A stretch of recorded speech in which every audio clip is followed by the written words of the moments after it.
in every heartbeat of youth, basketball in the dusk, football at sunset, baseball in the summer air, sports shit. What the heck is that? Who is this poor man and what happened in his life that he ended up practicing the sport? What was the topic of the video? Let me see. What the oh yeah, sports. At first glance, they make no sense.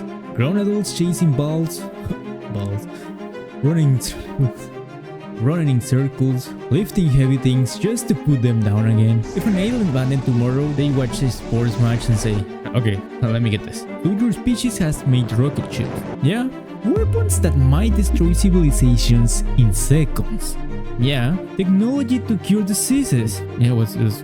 Yeah, Yet you all gathered together to watch some people run after balls.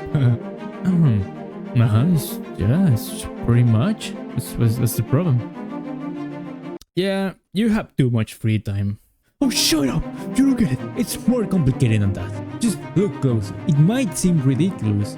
Painted lines, whatever the heck this is, rule that seems to make no sense, but suddenly becomes something else. A stadium breathing like a single chest.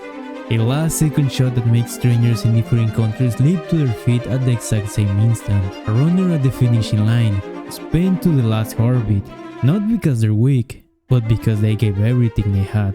That's what sports do. They turn effort into story. They make struggle something we actually want to see, not avoid. They remind us that competition doesn't just divide us, it actually connects us.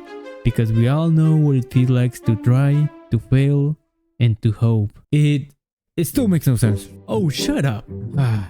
I did tell him that, but he's not wrong. From an evolutionary perspective, there are reasons we play. Think about it. Have you noticed that kids will spend hours wrestling on the carpet like they're auditioning for the WWE? You might think that they are just weird and dumb. But what? Oh yeah, but it has its benefits. Neuroscientist Jack Panksepp once stuck rats in a tiny wrestling ring. Well, not literally, but close.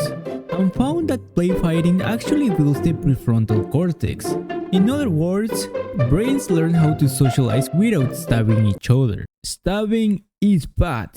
Okay, kids? Kevin, not again. And anthropologists like Peter Gray say humans aren't any different. When kids play fight, they're not just being chaotic, they are rehearsing life. Every chop, every tumble, every argument over who pinned who, it's practice. Boundaries, cooperation, conflict without casualties. So, same instincts, same skills, but far fewer funerals. Sounds interesting, right?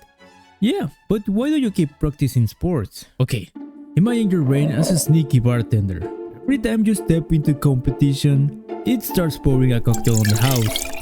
First shot, dopamine. The little aha spark when you guess right. It's the same buzz you get when a vending machine actually drops 2 snacks instead of 1. Then it tops you up with endorphins. Painkillers that whisper, that bruise? More like a love tap. Oh no! And for the finale, adrenaline. Suddenly a ball rolling towards you feels as urgent as a car chase. Oh, it's funny, isn't it? The same chemistry that once screamed, run from the tiger, now whispers, run faster or lose to Dave, who wears a headband indoors. You cannot lose against him. Basically, sports hijack your survival circuits and repackage them as entertainment. But why do we like to watch them? Well, have you ever been in a stadium when the crowd erupts?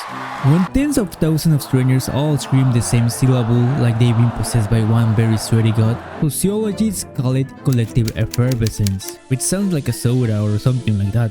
But when that happens, you forget yourself. Your ego just unplugs for a bit. It's less I exist and more we exist. Not in a poetic way, but in the I probably follow this map into a revolution if the nachos are cheap enough kind of way. But most of us aren't in the stadiums every week. We are on couches, in sweatpants, covered in Dorito dust, and yet chilling at a TV and feeling passionate about it. Why does that occur? Because your brain still thinks you're playing. Mirror neurons fire like you're the one sprinting, which explains why you flinch every time the goalie dives. And then there's dopamine. Sports are basically suspense slot machines. Every near miss is your brain pulling the lever. And even on your couch, when your team wins, you say we won. Not those sweaty strangers won. You didn't run a meter, but your brain doesn't care. Even on your couch, you're part of the roar. Millions of people yelling at millions of TVs in perfect ridiculous harmony. So we play because the brain loves the chase. We watch because the tribe drama holds us together. And maybe that's the point.